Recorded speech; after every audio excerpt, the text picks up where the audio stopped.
I will call the Conservation Commission meeting to order. And first order of business is review the minutes from our last meeting. Could you put those up? I will. And I think we all have them at our You do, yep. You have a copy in your folder. folders. If anybody wants to go through a hard copy. A board of my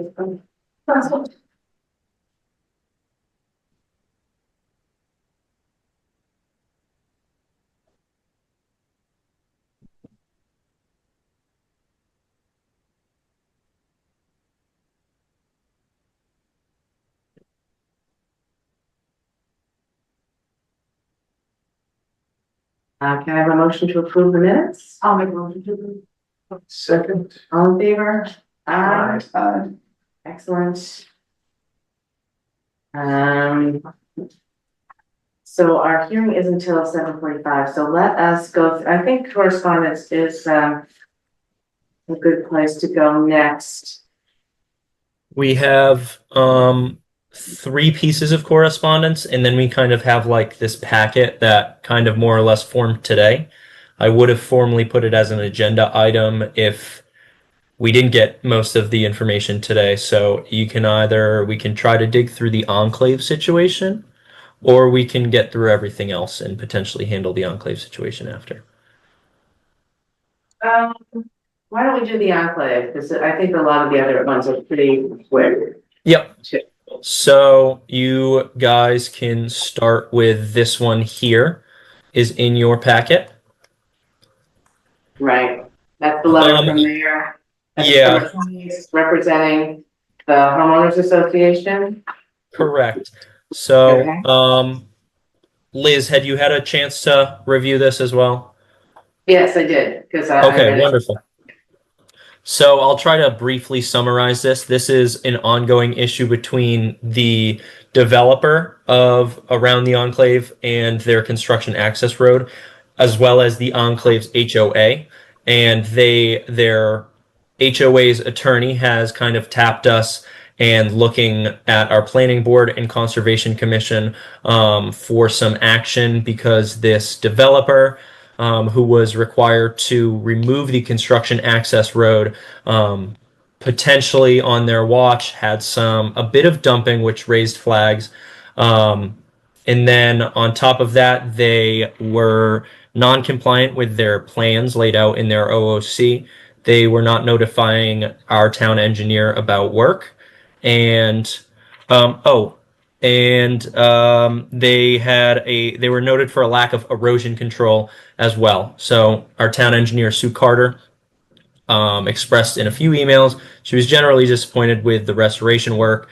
And so on top of that, this has kind of progressed to today. Sue got back from vacation and she was able to go out to the site. I believe I got it printed was this email that Sue had sent today to us. Oh yeah, I have not seen that. It would be box borrow mail with the subject enclave replication. Yeah, no, you've got it. Yeah, you've got it in the package. Okay. Got it. Yeah. And it was just Sue's notes from her visit today. The first 3 are just what she noted on her visit, and then her last one, she says, it is questionable as to whether the gravel road was fully removed from the 100-foot buffer zone. We would recommend soil probes to assure its removal, and all areas where it still needs to be removed, that the subsoil be scarified to allow for future naturalization of the former roadway. And so tomorrow, if this had been a more formal agenda item, which we had hoped, but obviously with the timing, it didn't really work out. We would have made a motion to, let me see, have it on my other screen. We would have made a motion to order soil probes as recommended by our town engineer to assure the adequate removal and that the subsoil be scarified to allow for the future naturalization. So it falls on our building inspector now. We're going to have a conversation with him tomorrow And we're going to approach the Toll Brothers in a very we're going to approach them and give them the option of they can continue with what they're doing now, and it will be taken up in 2 weeks or 3 weeks with our Conservation Commission, or our building inspector can go in now and issue a stop work order. So I will provide an update either tomorrow or Friday on how that moves. So that's that current situation. Great. Yeah. Oh, I mean, wouldn't say great. Sorry, and I have images Sounds like as we have well a that we plan. can move through. Yes, we definitely do. And it's completing that. So my recollection, Ian, is that this road was to, or there was supposed to be some kind of emergency access that would always be available. No, they should have done, right?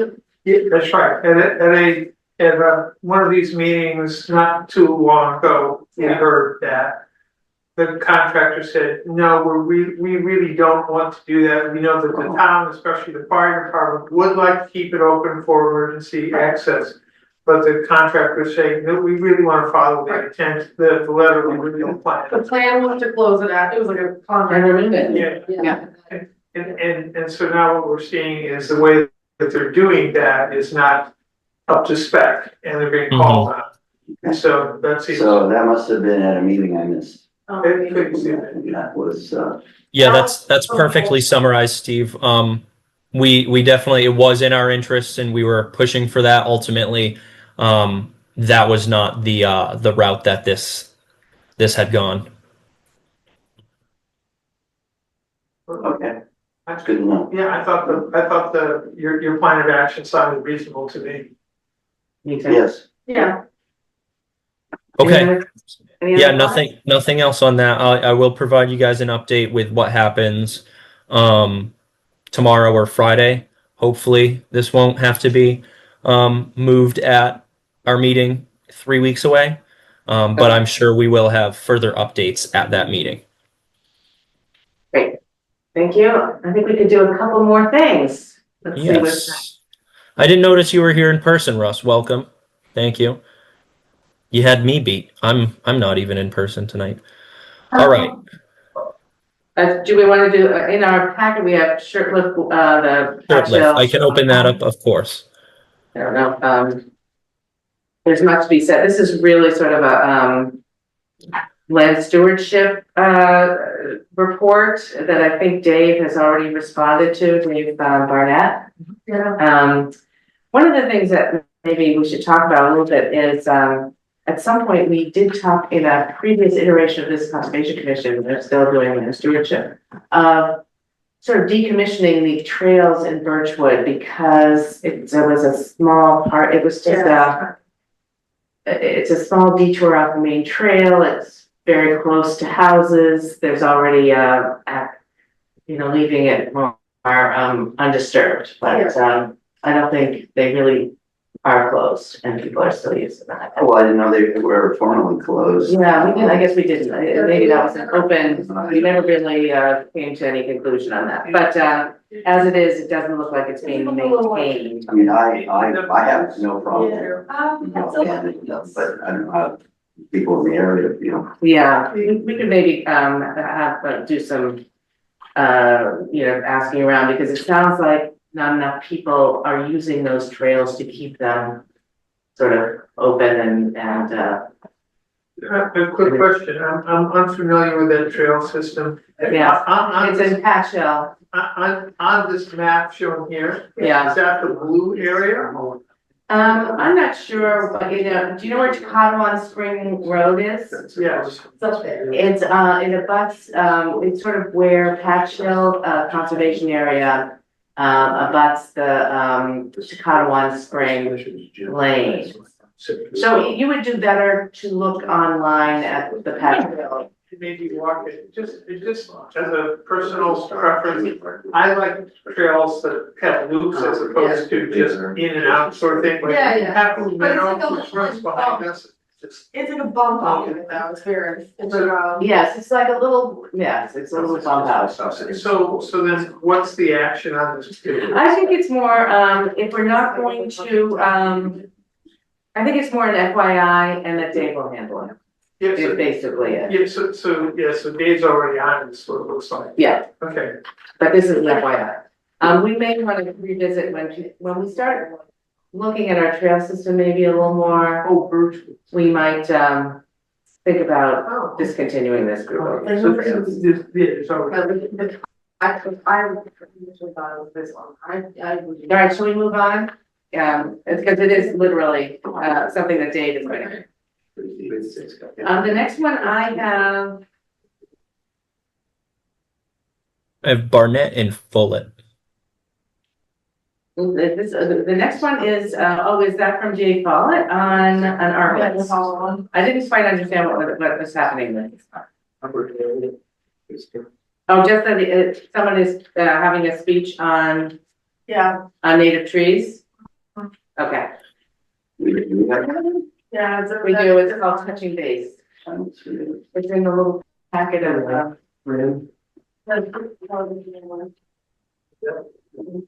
another one that I think is, that's of interest is, the Boy Scouts would like, I think it might be an Eagle Scout project, or maybe it's just a Boy Scout project, repairing, some of our kiosks at the trailheads, which is sort of an ongoing kind of maintenance thing that seems to, good project. and it's a good project, so that's an FYI as well.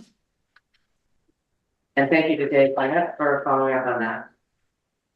Oh, yeah, that's good to know, but where's Hope? Oh. Yes, oh yeah, you mean the arborist?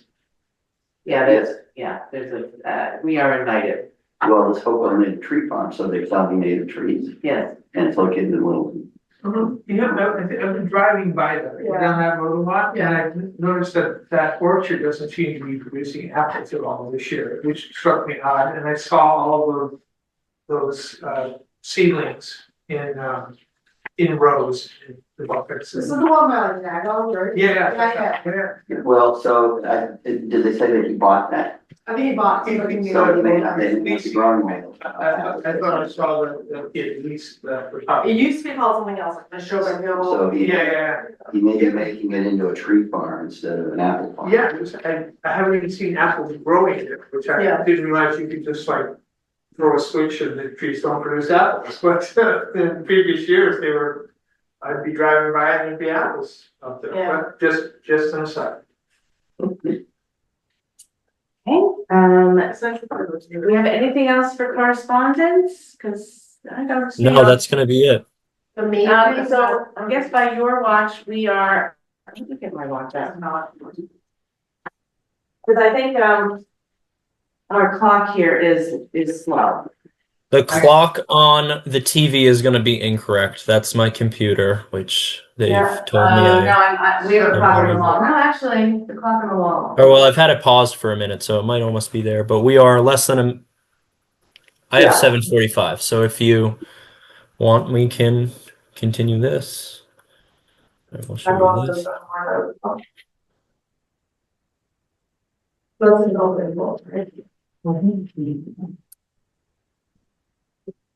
Yeah, I guess we're just going to be continuing this. Are we just keeping, did they ask for a date? No date, he just asked for another continuation. So that, Generally, it's to the next meeting. So, yeah, that's fair. Yep, so they have a hearing with the planning board next Monday, the 6th, and then it is my understanding that they will be seeking to continue their hearings or hold their hearings for the following ZBA and CONSCOM meetings. So ours would be the 22nd as it's scheduled now. We could so do we have to open the hearing in order to continue it, or do we just moved? So I need that we continue the hearing on for the notice of intent on 975 Mass Ave to October 22nd at 7:45. Sounds good. Second. All in favor? Aye. So we will have that hearing at 7:45 p.m. at our next meeting, October 22nd. Wait, something. No, because it is, that's the town, we just were talking Oh, about that. right. It's town meeting. Okay, cool. All right. All right, wonderful. I'd like to invite Russ Dion of Campanelli, try get sub to present. Okay, thank you so much, Russ, for coming. Ian, are you taking minutes? Oh, yeah. I am not. No, did Mary leave notes with a packet? Oh, I didn't get an email requesting it. Oh, soon. And ultimately, we can. This one, yeah. I'll say it. Yeah. Hold a second. Ultimately, we have the recording as well, so we can use that too.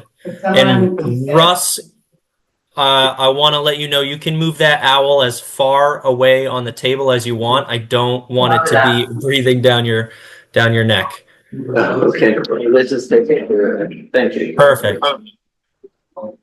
Thank you very much. I didn't bring my stuff. Well, thank you, Ian and Liz, for inviting me. And my name is Russell Dion. I'm a partner at Campanelli. I think I've met all of you during the TV process, which I think went very well. So thank you for that. And I'm happy to be here reacquainting ourselves. And I don't have a project to permit today with you. What I'm here for is to solicit your support for our open space commercial district permit, which is in front of the planning board as we speak. We've been meeting with the planning board since mid-spring. We submitted our application in the first month of the year, and I'm hoping we're sliding down the slide to finish things up. We received a lot of support from various community groups in town, as well as boards within the town of Boxborough, as well as private citizens. So if this board chooses to provide a letter of support for our ask, which I'll just outline briefly in just a moment, that would be great. If the board chooses not to do that, that's fine. We certainly understand that, but certainly all of you as citizens of Boxborough have a right to speak individually as well. So I encourage all of that. So what I'd like to do, just to be super brief, and hopefully I can do this in 5 to 7 minutes, and then really just answer any questions you might have. So I only brought one exhibit, and I'll sort of show it this way. And most of you are familiar with this, but I'll just bring us back through. Steve, can you see that okay? A little bit of the history. So of course, Cisco and Tarmac were the original developed this land, and they developed 3 buildings, 200, 300, and 500 back in the early 2000s.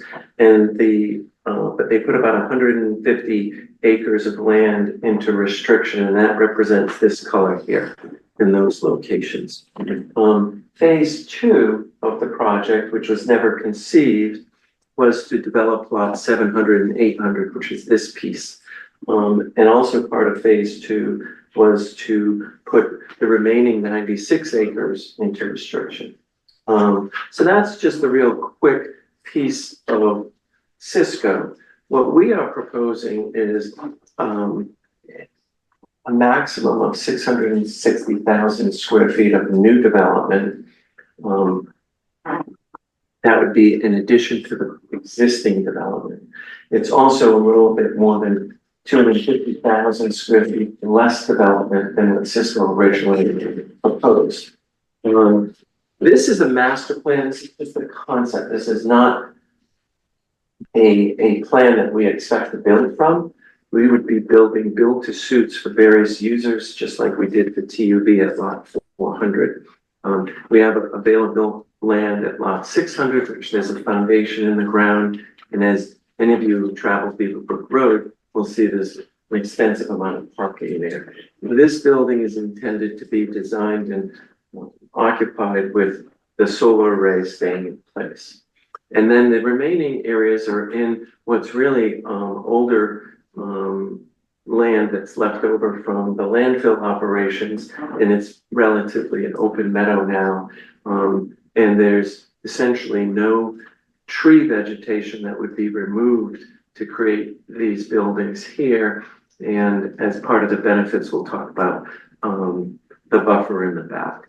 So in a quick graphic, what we're asking for with the planning board is to renew an expired OSCD permit for 20 years for a zoning overlay that would allow more commercial development than what the current zoning allows. So that's sort of the graphic in a nutshell. While I'm holding up the board before I just review a few quick facts, the goal here, especially from a conservation perspective, is we've drawn, you can see it here, you may not see it, and I certainly could pass the board around. This is the 100-foot wetland setback here. And our goal in all of these developments is to stay out of the 100-foot setback. We're making a commitment to that. The riverfront, which we talked about a lot with this board when the TUV project was with us, does come through some of the existing parking areas. And once we know how we want to permit this parcel and we know what the user would be, just similar to TUV, we would come in and we would talk about that, and just like we did with TUV. So we anticipate having some dialogue whether we take that paving away. We do seem to have ample parking for whatever facility we want to do on this side of the site, and the riverfront may go into about 35 to 40 parking spaces, which from a zoning perspective, I know they're in surplus. So we can talk about those at that time when we're looking at a site-specific special permit and also a CONSCOM application relative to the riverfront. So that's just a quick overview, and I don't want to go too quick over the site plan. Any questions about the site plan intent? So, so you're looking to renew an expired Right. OSCD? Right. So when we did TUV and we talked to this board after we went through the planning board, what we did, and it was Adam Costa, who's counsel for the town, the recommendation was to renew the previous OSCD because of all those conditions of good and valid, and it was a lot of good hard work that went into that. And then it got updated with additional conditions. And that's how TUV was done, and our application with the planning board is to follow that methodology, and Adam Costa recommended it. In fact, the next hearing is next Monday night with the planning board, and Adam Costa will be present along with our attorneys to go through some of those procedures that make sense to extend or renew or reinvigorate, use whatever word you want, but it's really to take the OSCD permit that's in place as opposed to commencing a whole new one. But if it's expired, how can an expired permit be? Well, I would leave it to the attorneys, but that's exactly what we did for TUV. Okay. Because I know an expired order of conditions that cannot be extended or renewed. It has to be a whole new file. Sure. I would agree with you on that. And our intent here is, you know, I would have to kind of talk with this board, you know, relative to drainage, but all of our work is going to be outside of the jurisdictional area. So I'm not anticipating an order of conditions per se, but there may be a drainage issue or something like that that you want to purview over, and I totally respect that and understand that. But our goal is, you know, we've been in town now since 2021, and we understand the balance that most of the core values of Foxborough represent, which is a balance between commercial development and restricted lands, or I should really say land use and restricted lands. So this project as a whole, once it's completed, will have over 250 acres of land that went into conservation restriction. And it will have 90 acres that have been preserved for land development. But out of those 90 acres, when you extract out the roadway, the septic discharge areas and open spaces within the building, that they equate to about 35 to 40 acres. So parking lots in buildings and development occupied. And again, we don't have definitive users for this. We haven't been marketing this land because if a user showed up today, I can't promise a schedule. We got a certificate from the MIPA secretary, so that's been long past. So all of this development that you're seeing has been approved by MIPA, and now we're in front of the town to do local permitting. It wouldn't make sense to do local permitting first prior to MIPA. So essentially, what I could tell you is a little bit of a crystal ball is this, because the geometry of lot 600 is somewhat buffered by the road, the wetlands, building 500 and the solar field. This building has a footprint that will be somewhat similar to TUV, somewhere in the 70 to 75,000. And does it have a foundation already? Or would you could ignore the it? foundation is similar to TUV. We expect these users to be clean R&D users. Yeah, It's really what's happening on Route 2 in the northern 495 corridor. Believe me, we have a little over 2 million square feet of office and it's dead. It's not dead here, they're all leased, but we've been fortunate to be successful here in our time. But this building would be a maximum of about 70,000 square feet on the ground floor. This building here is about 65 to 70,000. And then there's some flexibility in lot 800. This could be one building. This could be two buildings. We've shown three just to show a variety of opportunities. So this is really where the site plan somewhat becomes flexible based on the economic user at the time. So that's just a bit about the site plan. Before I just get into. if we don't weigh in, this is a planning board, Yeah, that's not, we're not gonna be voting on this. right. What, But I'm happy to entertain any questions, anything. So just for putting clarification, so the light green is existing protected open space. That's correct. And the dark green or the darker green is what proposed. That's proposed. Under the new. and the top part is in Harvard. That's correct. The town line is right here. Okay. And we've met and spoke quite detail with Harvard Conservation Trust, and they've written a letter of support for this project because we would give them that parcel. So And I one would of the point out community that benefits. also abuts, Boxborough, BC Trust Yeah. land, that Elizabeth Brook. Yeah. So it is, provides some nice continuous, conservation property, and Harvard, Trust owns some to the north of that, so, Yeah, this it- really fills a nice spot, Liz. They have a Yeah. lot of land right on this. right, so it provides some continuity, and some corridors that are nice to protect. What is the method of protection for the other darker green parcel? So at the moment, this would be lot 100, which we are in discussions with the town.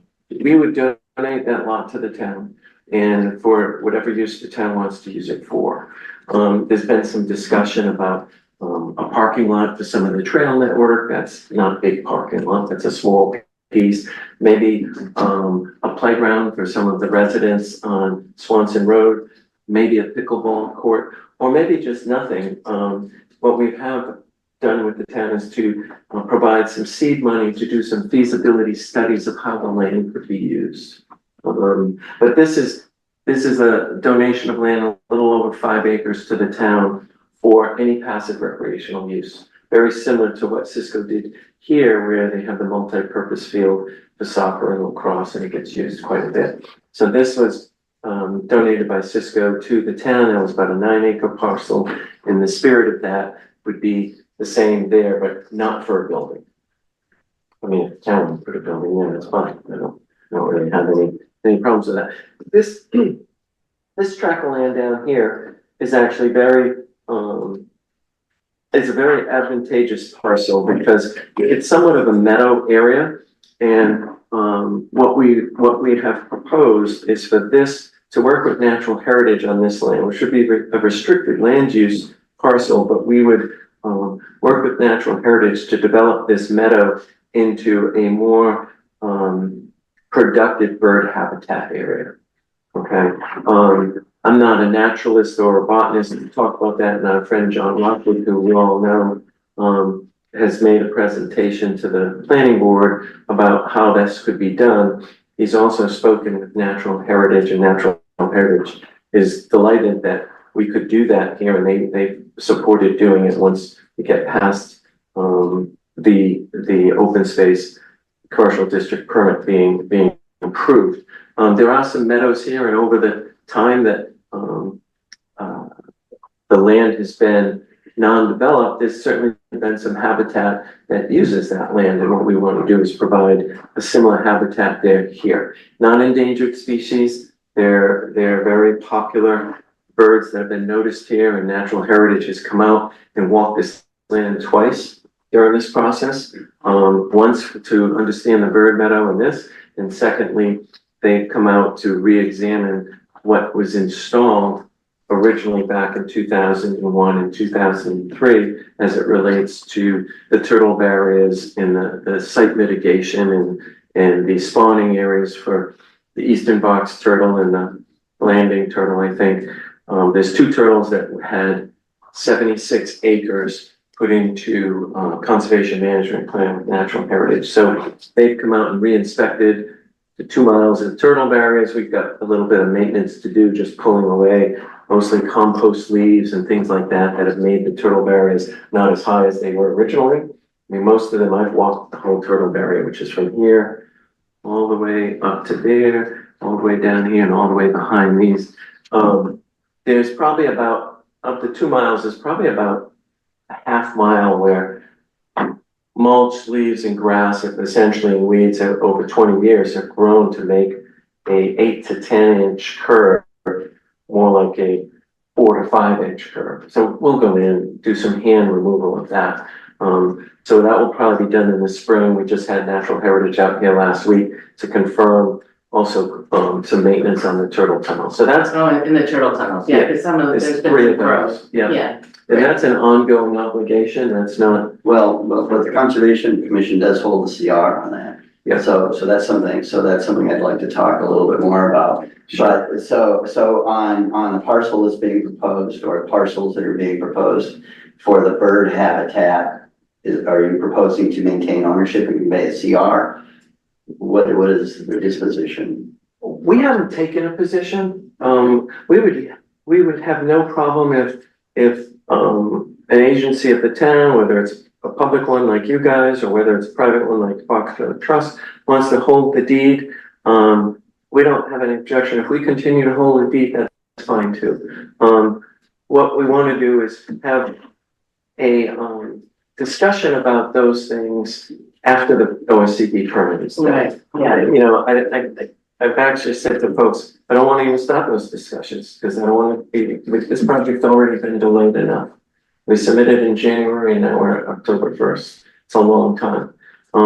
So great question though, and we're open to whatever the town would like to do. Okay, that's good to know. Yeah. So I'd just like to run through a couple of things that you've seen in your letter, just so you kind of have the facts. So currently, this entire parcel, everything you see in light green and dark green, and then the existing parcels that proposed, is in an office park district. And we're not changing the zoning.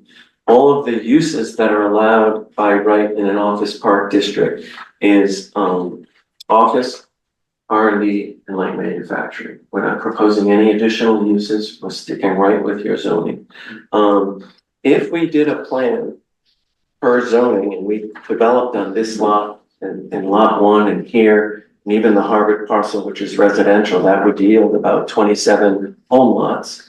And we've talked to police and fire how to deal with that, and they would have to deal with it. We would be able to develop about 475,000 square feet of capacity with no land being restricted per zone. And obviously the spirit of an OSCD is to create cluster zoning, as we all know. And as I've said already, we're here, and then we can provide the original intent of the land, which is about 96 acres in this color tone. That brings the total up to about 250. So there's no zoning change, no use change.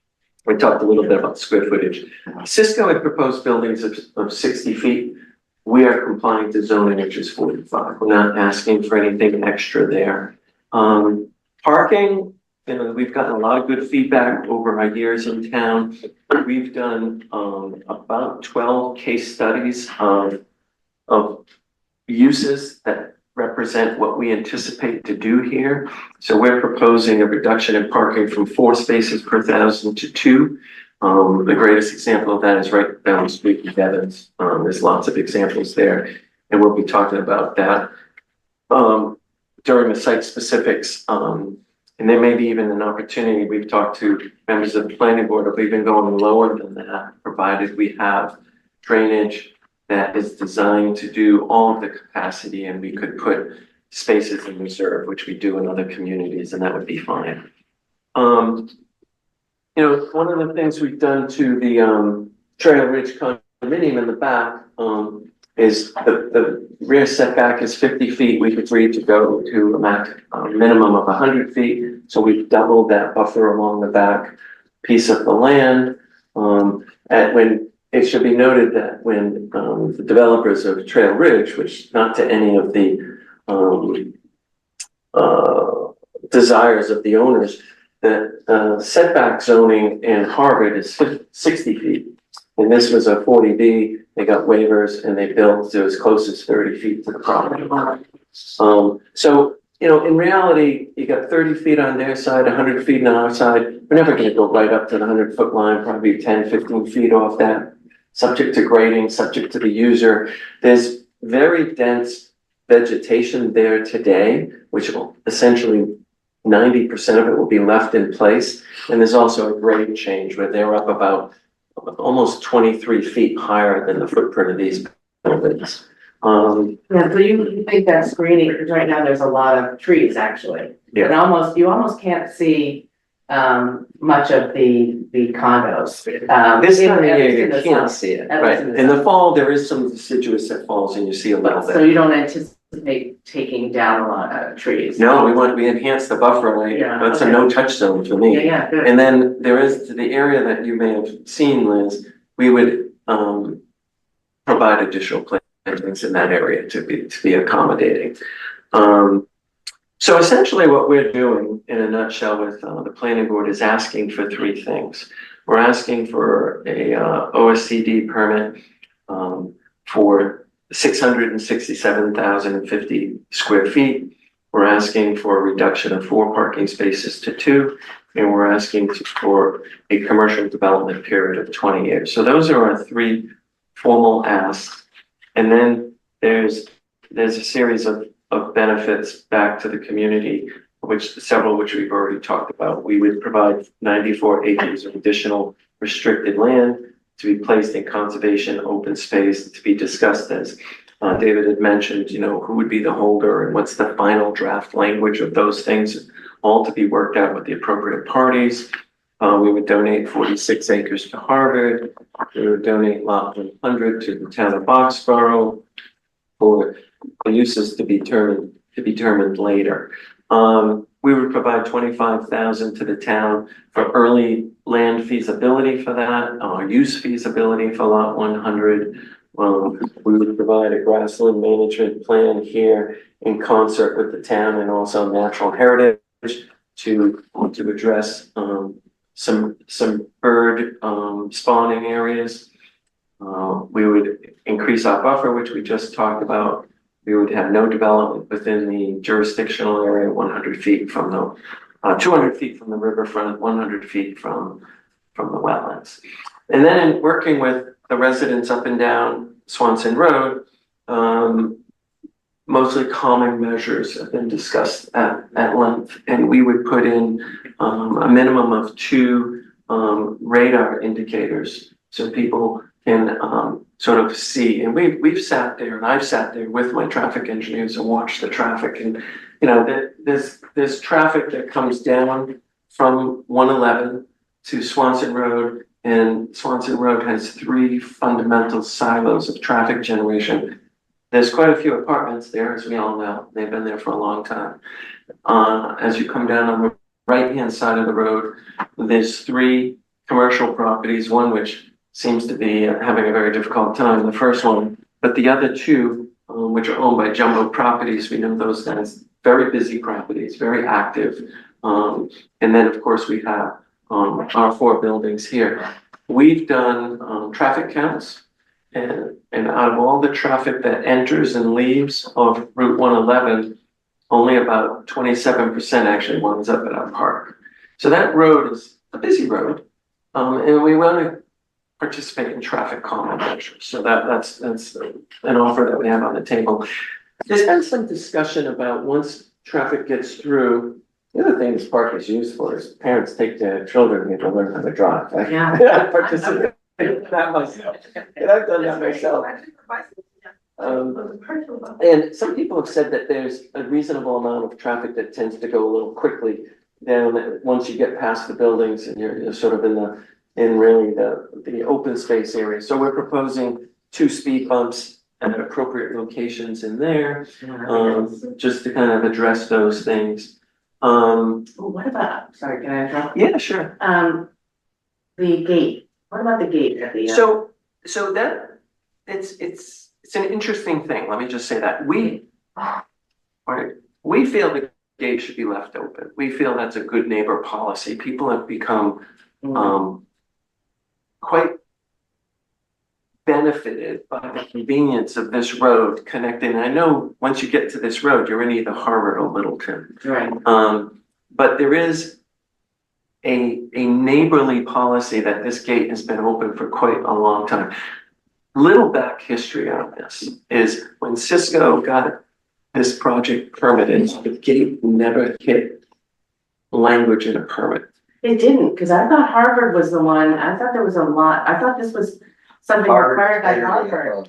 And I thought that it was written directly in the decision that that gate is for emergency access only. Wow. It's not in a decision anywhere. Really? Yeah. So I've spent a lot of time trying to research this with people at Cisco who were part of these discussions. Right. So what they agreed to, and I call it a gentleman's agreement or a handshake agreement, was originally there was about 12,000 to 14,000 vehicles per day that were going to plan to come to a Cisco campus. Right. And what they agreed to was about 2,500 employees would be given a fob Right. to use this. Yeah, So and that did actually was the way it worked. For that is quite a while. correct. And they never gave out 2,500 fobs, but 20% was sort of the agreement.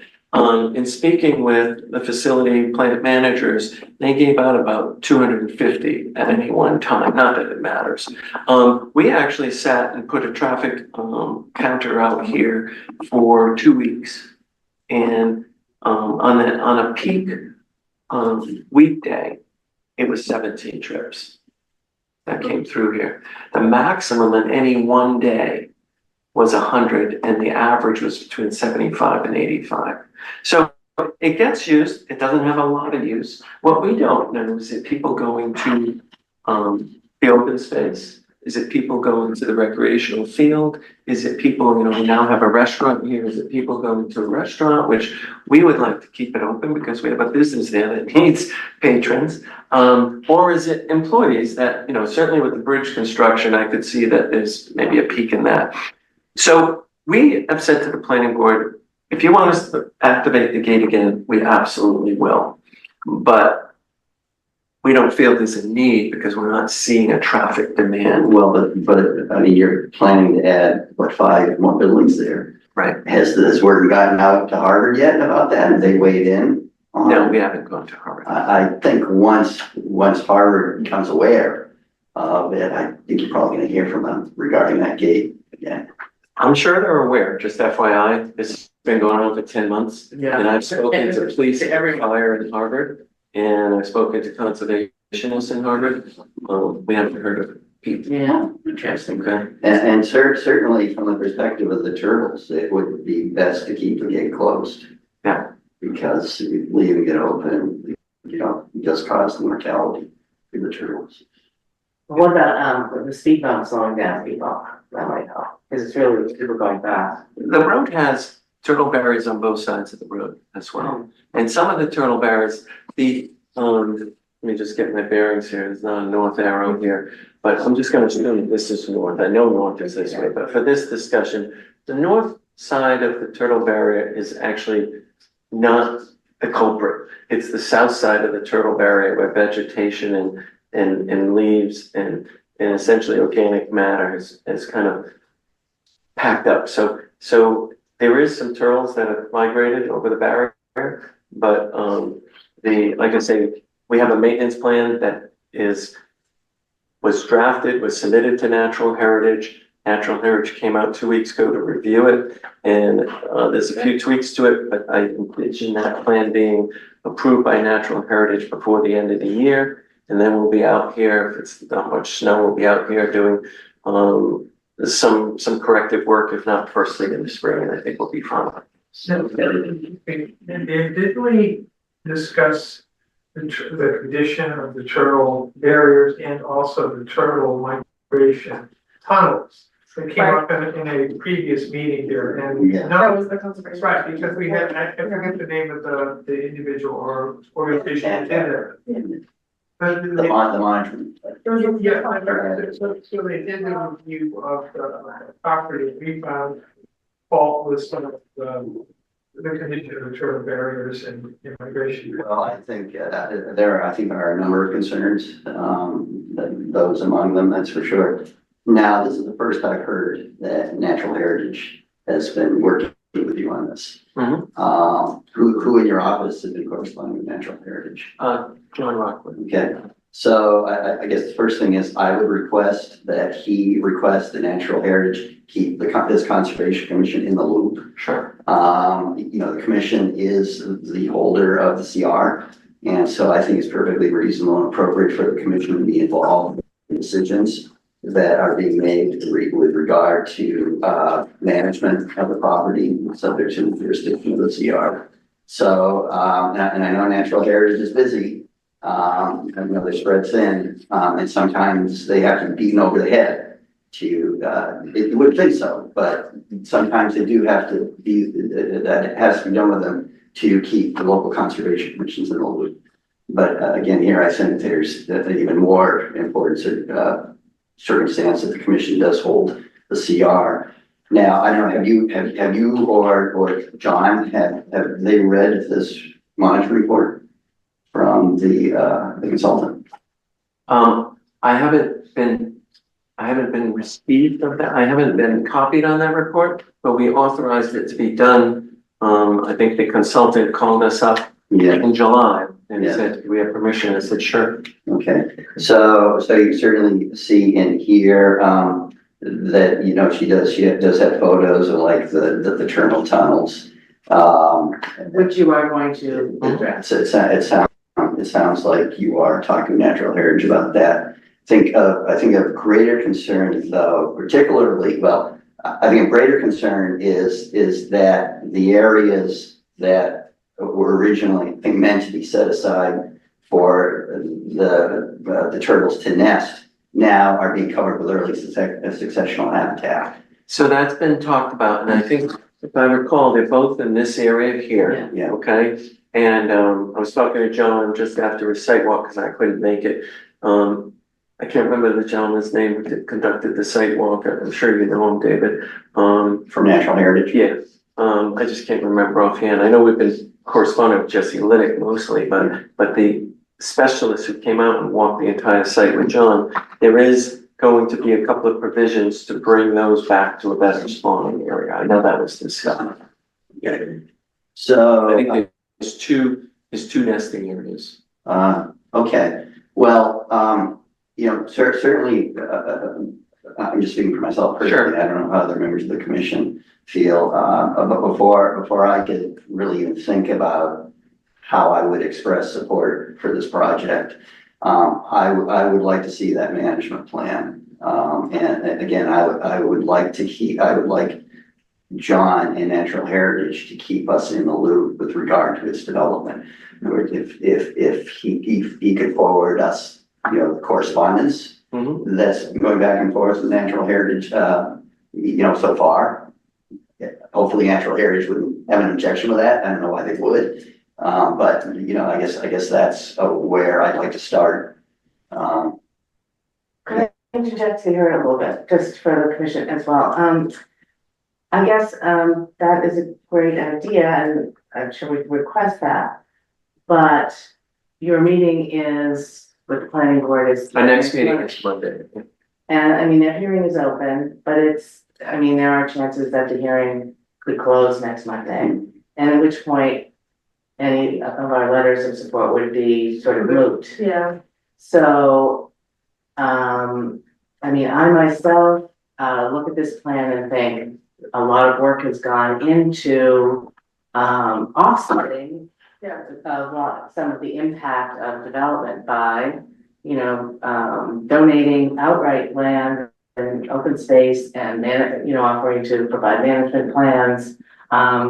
In fact, looking at the lot 100, providing money to do some feasibility studies over what options might be, which is cool, because I know that RecCom is very interested in it. It obviously, for us, Conservation Commission, it abuts existing conservation land and trails. No, I'm not arguing. Yeah, with okay. any of that. Not sure why the process went so far along without the commission having gotten involved. I will say this, I was gone for, I will say Russ did reach out, and I will have to say, I don't have access to, if you're overseas, you cannot, there's like a firewall on your email, and so I did not really get your, not that I could respond really. Yeah. Mission, but, so I do think he did try, there was an effort like a month ago to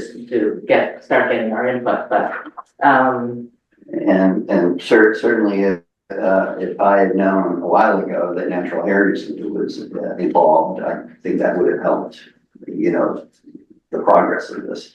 Having said that, that's the way I feel.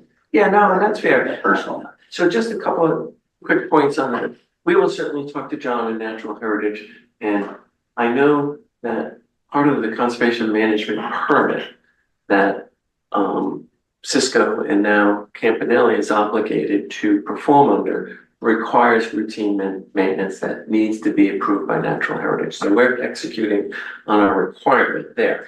Now, the communication, I can completely get. I'll get those guys to go. You may know this better than I, because I know your background. Natural Heritage doesn't like to share their plans with people. Yeah. But I'm not going to go down that path. I'm just going to open up the lines of communication and say, look, can you guys please communicate with the Foxborough Conservation Commission? They just want to stay in the loop. And what they say after that, They may very well say, sorry, you have to submit a FOIA. Yeah. I've hit that before. Yeah. But then I would ask you to understand that then maybe the Conservation Commission needs a little bit more time. Sure. To be able to evaluate its position on the project. I mean, you've already heard some comments. Yeah. To that effect. But I don't know why Natural Heritage has let this go for like 25 years.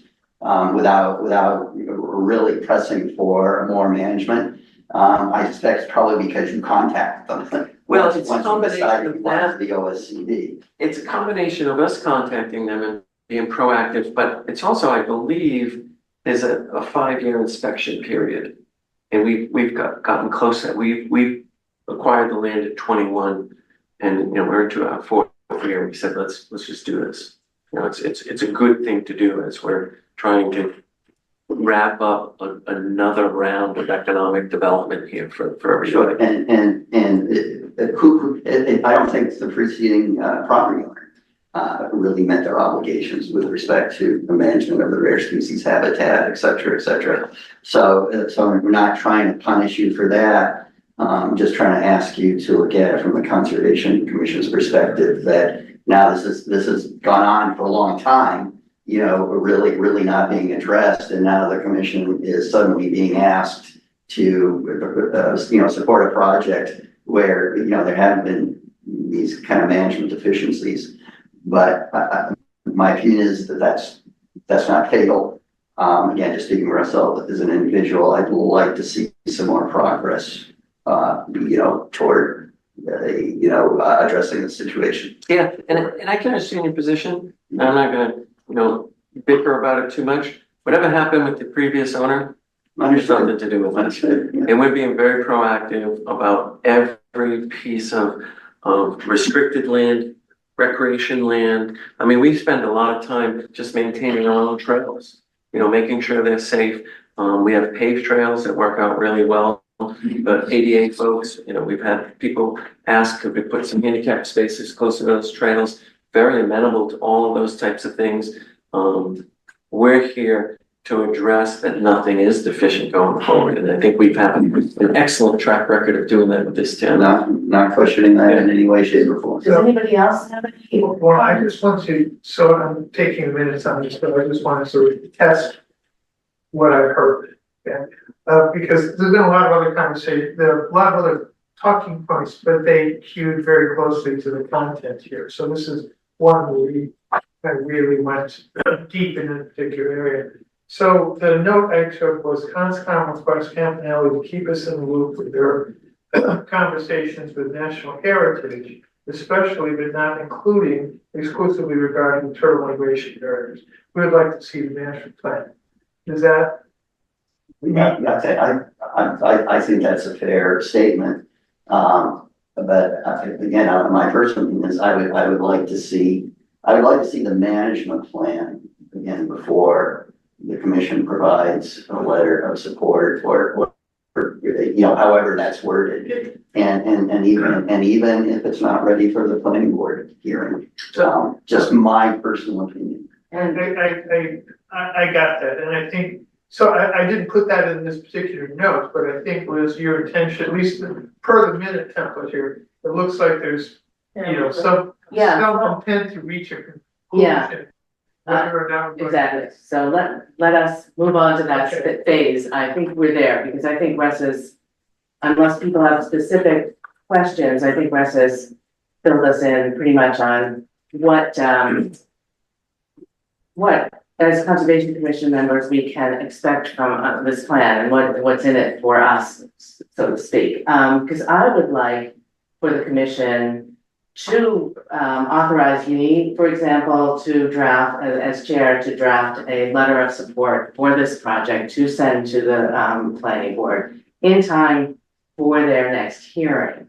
But I mean, I could put some language in that we strongly, we are very concerned about turtle habitat management, or some other wording that might satisfy David. I'm not positive, but I would really urge us to provide support. I mean, Boxborough Conservation Trust, Harvard Conservation Trust, Sudbury Valley trustees have all issued letters of support. Yes, they're actually in the Dropbox. That is another. Sorry, just to.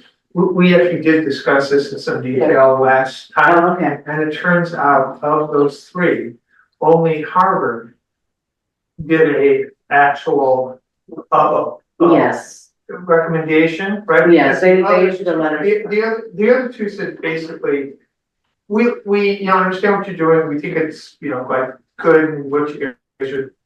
But we are nonprofits, and so we should not be making a recommendation. Now, interestingly enough, Harvard is also a 501(c) nonprofit, yet they didn't seem to. I know, I talked to Rita about that. She thinks that they were wrong to do, but I mean, each of those, Sudbury Valley trustees and the Harvard, and Boxborough Conservation Trust, the only reason they didn't say they were in support is that they felt that they couldn't because they were nonprofits. I don't think they would have bothered to send anything if they were not in support. That's all my. I sort of got that too, but they really did say we're not officially supporting this. And I didn't say that. What they said is we're not in a position to offer a support letter. Yes. And then they went on to congratulate us on all our work. And they spent a lot of time describing it. So read between the two things, they support it. I just think that is equivalent a bit. I do think my point is that there's a lot of support from other conservation groups for this project, and I think we should join them. I understand it and noted that in the last meeting, we kind of discussed that. I just want to test something here though. This thing that we're asking for, this report for national heritage, right? That's their content.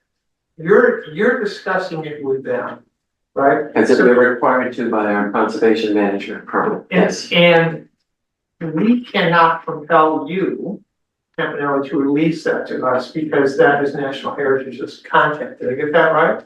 I'm gonna say I believe you're correct, but we can certainly ask and advocate that the Conservation Commission would like to be included, and if Natural Heritage says great, then good. But that's basically their decision, I not think it yours, is. right? David, And I'm just I don't testing it, right? Because I think that's a fair characterization.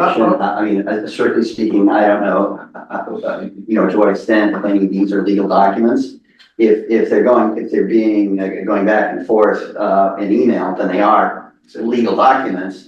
Natural Heritage may very well say, well, you have to submit a FOIA to be able to see them. yes, But, Which is ridiculous. agreed, It's the most agreed. ridiculous thing I've ever heard. I mean, if I mean, I don't want to go there, excuse me, I was asking that for a very specific reason. Okay, because I don't think it's really, so we can't really put that as a condition on Campanelli to show us the management plan. We could note that, we'd really like to see it, and we could trust that you're going to ask that of National Heritage. But whether they deliver it or not, you have no control over, we can't compel. And so I don't think we ought to, and I would not hold it against Campanelli if that thing that wasn't forthcoming. I'd be disappointed that they wouldn't share it, but I wouldn't hold it against Campanelli. and I'm not saying Campanelli is doing anything wrong, or would be doing anything wrong by not sharing it. I can understand that. On the other hand, again, this commission is the holder of the CR, at least in theory, is supposed to approve any sort of activity, I'm with you. including, management activities that go on out there. And Natural Heritage was the one that required this commission to hold the CR as part of the conservation management permit. So hopefully they would understand how the commission feels about that. If I could at least see a draft of the management plan, I could probably come up with some sort of wording about support that I'm comfortable with. Mhm. But, I'd like to at least see a draft. And one other thing, so when the plan is drafted and accepted, okay, that will it be Campanelli's responsibility to execute to that plan to make sure that the things are maintained? Yes, it would be the landholder for the next, however term of that plan is. If it's another 20 years before it gets re-looked at again, whether it's us or somebody else over time, but yes, it'd be the landholder. And then what? Us for the foreseeable future. Understood. And then, so then what is our next formal opportunity to review and approve on their execution against that plan? Well, but even before, I take your point, I have to head that off, because we want to see that the plan is good. We want to kind of approve the plan before. yeah, I'd like to have input on developing the plan. Understood. And I don't know about how exactly we would do that. Because again, we can't compel National Heritage to come pop on our desk at the next meeting, right? We just can't do that. So what is the next, real checkpoint, procedural checkpoint that we would have to appear on our reports? That's a good question. I mean, Russ hearing at least me say how I feel, I would expect then for your office to put some kind of appropriate pressure on National Heritage to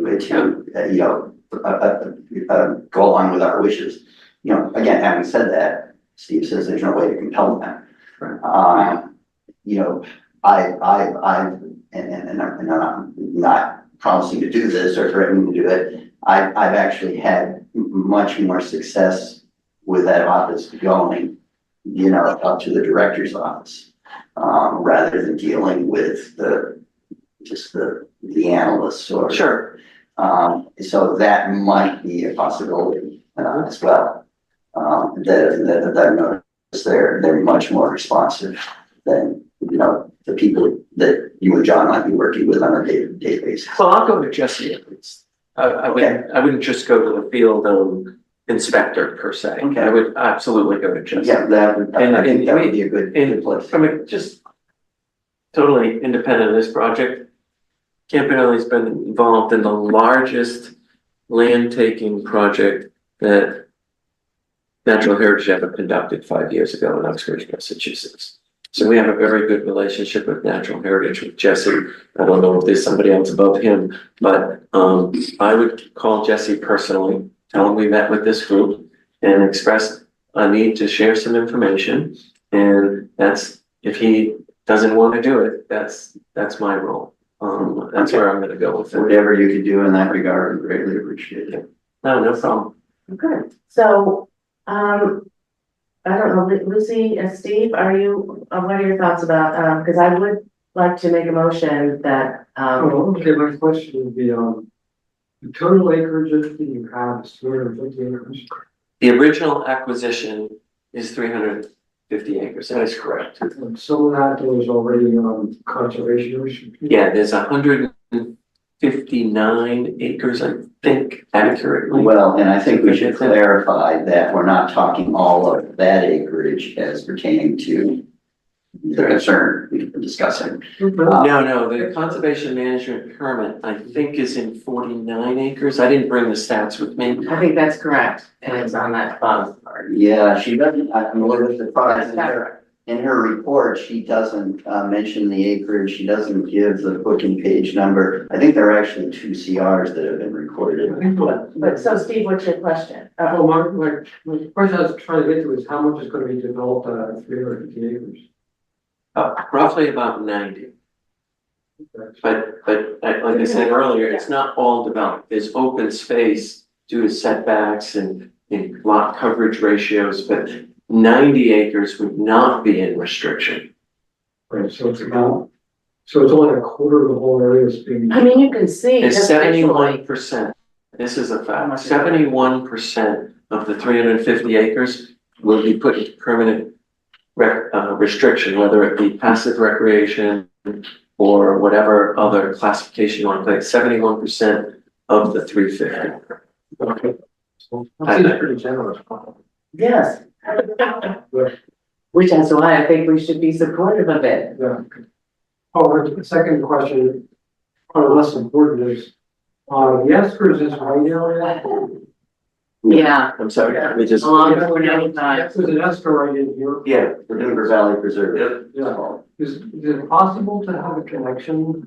It's a very difficult to use. There's a difficult path here, I agree. I was talking to Reader about the parking lot over there. There's a lot of wetlands. If you see that. And you have the Beaver Brook too. Yeah, right. And we've looked at that, the land stewards have looked at that, and I mean, the best way is that narrow little connection along, 495. You have to put in a very long boardwalk. You would right have to- through wetland. Yeah, it would be quite a project, yeah. If you got the CPA funds to do it, we probably give you the money. Okay, so I'm just going to, move, are there any other questions? I shouldn't even ask. I would like to move that the Conservation Commission authorized me to write a letter in support of the project to the planning board. I'm recommending that the planning board approve the project.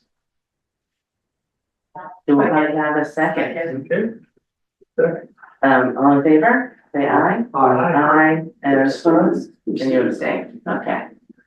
I will try and, I will run a letter by you, to see if there's any wording I can do in terms of the turtles, that would be helpful. All right, thank you for your time, much appreciated.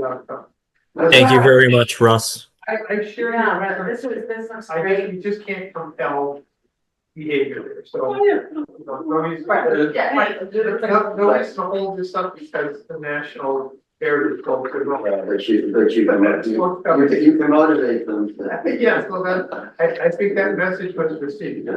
Well, thank you for engaging in this, and we'll do our best to open up the line of communication this week. Thank you for the presentation, it was very. Thank you very much, Russell. Yeah, thanks. Can I ask Ian if he's been watching the Red Sox? I know, he's Oh, probably watching it. no, We are stuck. I can't believe I was watching you for an hour. I mean, I've heard you say it before. I can't believe I haven't checked the She score. doesn't even appreciate all the history, but I mean, I'm amazed that we're one up on that. I know, Usually, seriously, I yeah. figured we'd be at least one down. Where- Well, it's 2-2 when I walked in the room. We're 3-3 in the bottom of the 8th right now, so say your prayers. Oh, Thank you, and thank you very much. yeah, bye. Thank you very much. All right, so And now- Liz, I will note that you have a couple options if you wanted to pass in the letter of support. I would recommend you do that sometime by Friday afternoon. Of course, you always have the opportunity to present and read the letter of support during the public hearing on Monday. Oh, yeah, no, I think I would like to submit it. Okay. Yep, just because I would also recommend that the planning board, especially with such a packed schedule, I would hope that they would open it for public comment, but cannot guarantee. I think it's just one, yeah, well, Yep. I'm not sure what an impact is, but I just want to be on board. Madam Chairman, could I speak for just a moment? Oh, yes. Oh, did you want to, Yeah. yeah. And you are? I'm on the whole, 317 Mill Road, and the reason I came specifically tonight is because I happened to click on your agenda and I saw that he was presented. Yeah, And I'm glad to have sat here for it and listened to your discussion. you, AdCom also wrote a letter of support. We wrote a letter, we somehow, I mean, he talked about, you know, being a subject, an active subject since January. And we saw this in the middle of June date, but I didn't hear about it until, I don't know, July or August, it was August. So, at our last meeting, Agricultural Commission, we did discuss this, and, I did send a letter. But I'd like to just, I'll hand you all a copy. I should have copied this commission when I did it, but so we had a meeting on Tuesday. And I had already seen Alec and said, and we'd set up, to meet, Wednesday morning briefly because they had training. And I got them, a letter in time for the packet on Friday, as Alec instructed me. But when we first heard about this, we were reminded that we had talked extensively about this, and I couldn't quite remember when it was, but it was in 2023 when the planning department had asked for comments, and I'm sure your commission, if you dig back, you'll find you must have submitted something as well. I didn't make copies of that, so just briefly, I'd like to say here are the responses at our meeting last night. The Agricultural Commission would like to see 2 currently unrestricted parcels preserved for agricultural use. And it's those 2 ones that are out there near Lincoln County Road that they count 16 and 17. The one they're saying for the bird area? Yeah, the grassland management. Yeah. Well, what kind of agriculture, anything in particular? Well, just, yeah, I'll give you the letter, but just, the preserved agriculture use parcels blank and blank. We use the assessors parcel numbers, but it doesn't matter. There's 16 and 17 on the current discussion. The upland portions of these parcels have been in agricultural use. The agriculture and agricultural preservation restriction would be a suitable preservation mechanism. And then we talk about, it says the Agricultural Commission does not object to the previously approved density of development subject to retaining existing open space and conservation lands, allowing agricultural use on those parcels to the extent permitted, and preserving 2 currently unrestricted parcels for agriculture, as described under the previous section. So that was 2 years ago, September, we sent that, and apparently it just went into the file, state file.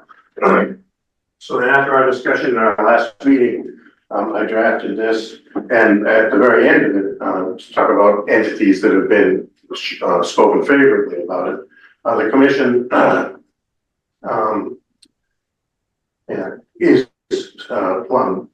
cutting out the middle of the last sentence, but just the gist of it is the commission is supportive of the project. So AgCom does support the OCD get approved by the planning board. And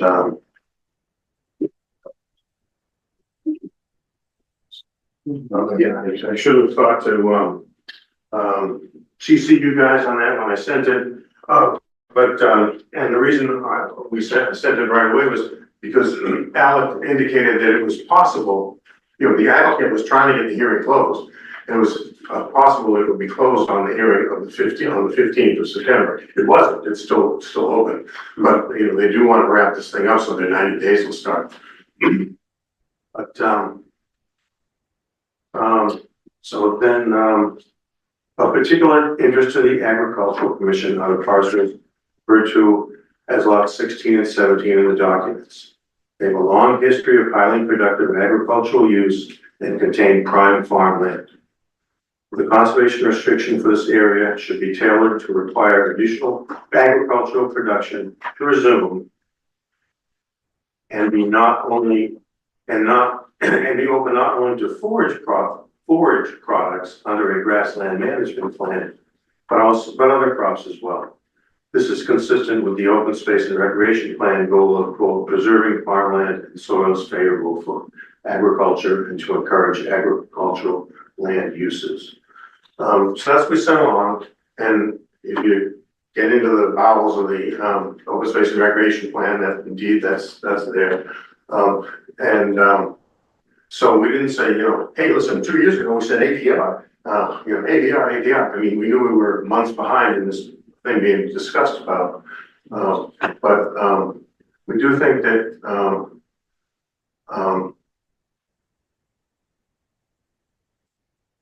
as your chairman knows, in order to attract certain birds, you really do have to have the grassland managed and you know, harvested in ways. But that might not be the only thing, and particularly as you know, as the climate is changing and everything else, there might become a point where a parcel of that size, and I did see the drawing that's from your packet tonight, where I have a drawing of the parcel.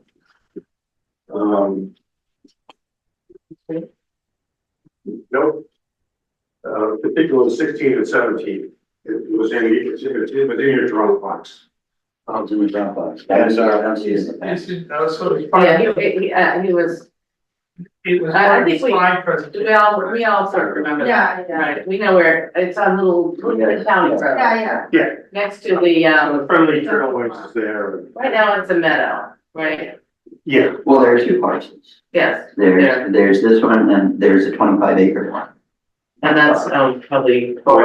This is 23 some acres, and then there's the front parcel. This is 16 and this is Ian, 17. can you put the plan back on from Russ, the Campanelli plan, please? Yeah, I guess it's like, well, that's, you can urge that, because you're the, oh yeah, see, lot 16 is just that little piece that's along the road. Right. But this is 17, and this probably is 16, right? Well, I'm not seeing the boundaries on this, so it's a little confusing. Right, but, there's if you go now, there's a little, there's the. Yes. it's open right now. Oh, so it's existing priority habitat. Right. So that's going to really impact what could be done there from an agricultural perspective. Well, anyway, I don't know that that's, well, anyway, we would like to have that discussion and keep going. Yeah. Just as he said, you know, they want the hearing closed and their OSCD. That's it. Yeah, that's it. Okay. I don't know if you can. You can short it out. It's a better image. Yeah, but you can't, you can see the parcel boundary, that's in yellow. Yeah. Okay. Yeah. So 16 is closest to Littleton County Road, and 17 is the other one, and it does drop off into the wet area. So it looks like it's a total of about 10 acres of grass. Right. Okay. And so, as we know, as we know from Steel Farm, for example, the birds were coming for a while, they haven't been coming for a while, or maybe they'll come back. And maybe the climate will change and they'll either come along more. Right, the way it is now, that's not, the bubbles are not in that field. Well, You have to have like hermit thrush and. Well, I mean, this goes back to the communication thing again. I'd like to know why Natural Heritage thinks this is just such an important parcel of grassland birds. Yeah, no idea. We'll find out. That your computer, but I just know that throughout my whole life until that road went in, that was always corn. The parcel was corn, was harvested for feed, as well as the field adjacent to Friendly Trailways, which Across the street. across the street. I still think that is corn. No, actually, they've got more of like a petting zoo thing there now, under new ownership. Yeah. Okay. So are you thinking like food crops might be a Yeah. possibility? Yeah, I mean, locally grown food, you know, we're hoping that at least it stay open for that, you know, that fine, for the first few years, few decades, whatever, that it be, you know, actively managed, grassland, if that works, if that attracts some critters, you know, for, habitat right now, so I'll dry up. But that the legal deed restriction not totally prohibit actually growing food there, human food in the future. We think that option should be available. So would you? But that's not, we're not. Okay, that's it. Well, so I don't know if there will be a CR on this, and if there is, I don't know who would hold it. And again, I don't know that Natural Heritage takes public input in line with revisions. Exactly. Of the CR. So, well, It sounds that's like. just it, I I'm mean, not trying to sound negative, I'm yeah, just saying. well, for example, the yellow parcels up here, some of them are more, you know, animal friendly, you know, strict conservation restrictions. Yes, yes, Other ones permit a golf course. yeah, that's right. So if you can permit a golf course, let's be able to grow some. I'd actually, I wasn't gonna say this, I'd actually like to get the CR amended to remove the allowance for the golf course, but that's entirely different. Well, I don't think we're gonna be having a golf course in whatever, in 39 acres that they're at. Anyway, Okay, yeah, I know, that sounds like they're willing to work with us, work with us on. Well, hopefully, they will. Like, right now it seems, it's like who owns it, who gets the CR and those stuff. Well, yeah, and I think that will all be related to how it's gonna be managed as well. Right. I mean, if there's general agreement, general consensus that at least a portion of it can be used for food crops, maybe it makes sense that the agricultural commission be a joint owner or something. You know, that's the ways down the road, I know. well, we just didn't want the door to slam on it, which is why when we talked about our last meeting, for the first time since 2 years ago, we said, wow, we better get some word in, we better start talking to people. Yeah, the only thing to be aware of, again, I hate to sound like a broken record, is possibility Natural Heritage may say, we want that for, grassland nesting birds. And we're not agreeable to doing anything else with it. And now maybe in that case, the agriculture is limited only to hay. I don't know, but that's a possibility, just to make you aware. Okay. Thank you. Thank you. Okay. Great to see you. Nice to see you. Have we made it through the whole, of our? Yeah, we did, yeah. We did it, of our. Good call on doing the correspondence early. LCPC. Oh, yeah, the CPC application.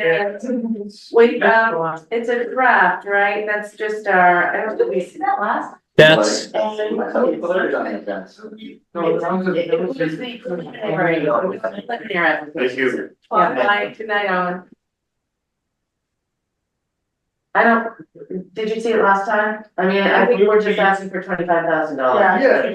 In the minutes say that we voted to And all we need to do is make sure by town meeting that we come up with a really good rationale, because my sense is people will not be too generous. I think the preliminary, the final was due before the town. Yes, no, I know, but the rationale, yes. Yeah, you need to write down. I'm just saying, we need a justification for this, for CPC in general, But this but then for town meeting as But well. this is to transfer from CPA funds, Yes, I know. so you still think people will be generous. I'm just thinking $25,000, sometimes people object, why are we doing this? Why are we doing this? We'll just have to make sure we can tell them why we need more than 10,000. Yeah, but That's all. that has to be this. It has to be in the application, but we also have to make a really good case in town meeting, I think. That's all. So if there's nothing else that anyone has, that's. Well, okay. I just have, there should be one more thing on there for budget review. Well, where's that? Oh, yeah, I Googled over it. It's hiding there. Okay, fine, budget review. Should be very easy. Dustin? So the FinCom had kind of touched some of the committees and wanted to see some formal budget review occur. So we're aiming to achieve level funding through FY27. We have been budgeted for, as you can see, $1,700 in the previous years, in the previous 2 fiscal years. We haven't had any issue with that amount yet, so I would recommend we budget for $1,700 again in fiscal year 27. Sounds good. I don't see that anywhere on the agenda. The line. Well, I can, yes, but, It should be right under final CPC application. Yeah, okay, so I see the CPC, the commission discussed the CP, community preservation final application.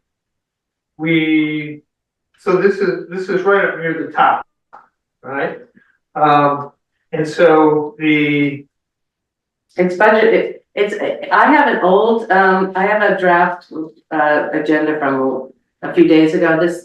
This seems to have been updated with, budget review. But you're actually looking at the application. what I'm looking at, these are this Oh, is these I are believe on the meeting minutes, this is the meeting minutes form that, Mary puts together for us, right? Yeah. Oh, yeah. And there's this, after you call the meeting, we then approve the minutes, and then the first thing on this, the very first thing was the commission discussed the community preservation fund final application, the preliminary application requested $25,000, blah, blah, blah, right? And so Liz, so there will be a motion that Liz will draft the application as discussed for final review at the next meeting, because we've been kind of kicking this down there.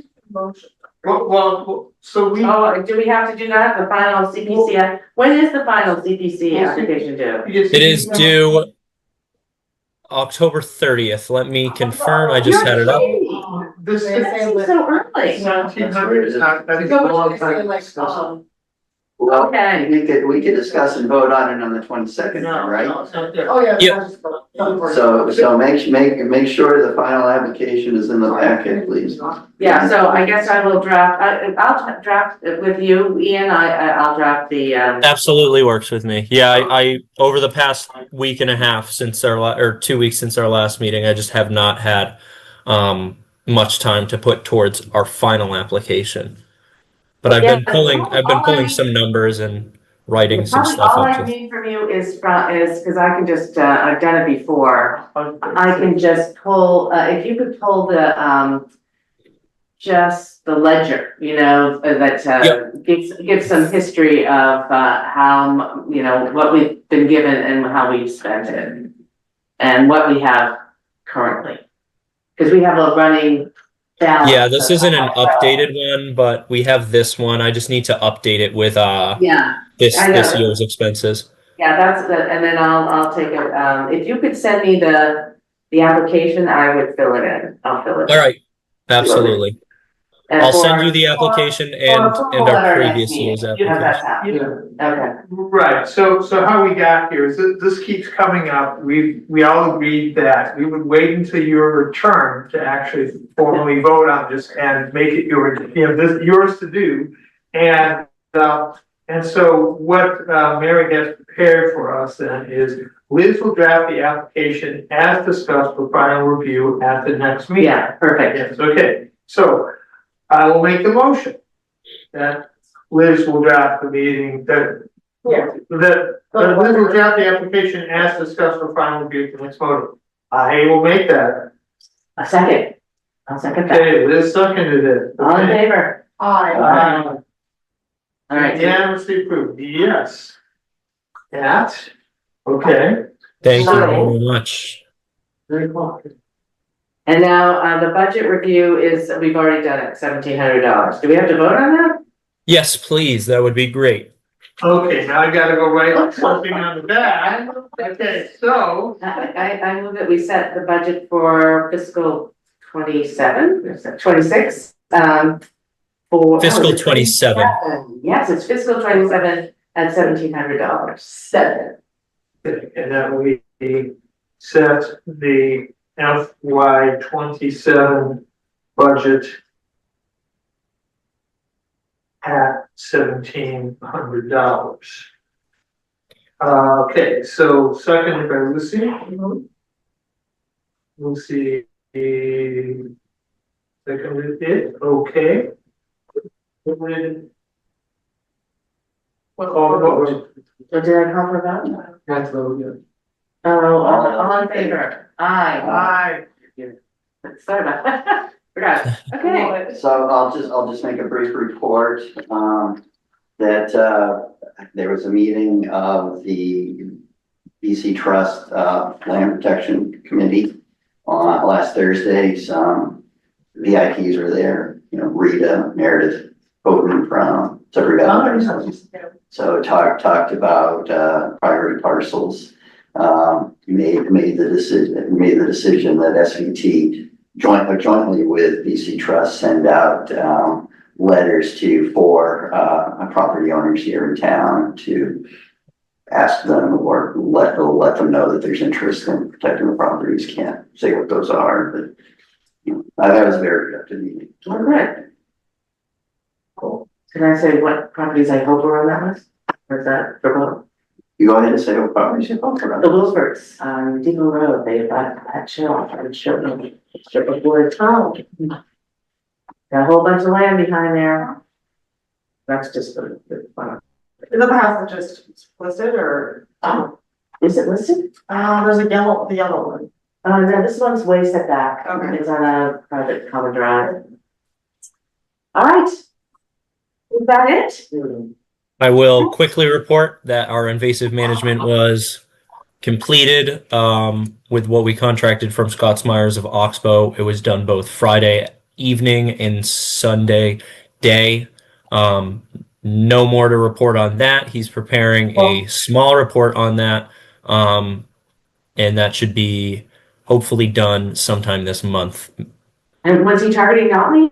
What was his target? Oh, Yeah. yeah, no. Primarily not. Knotweed, yes, Japanese knotweed. Okay, Cool. excellent. Yeah. Great to hear. Yes. Good. Thank you. All right, can I have a motion to adjourn? I will make a motion to adjourn.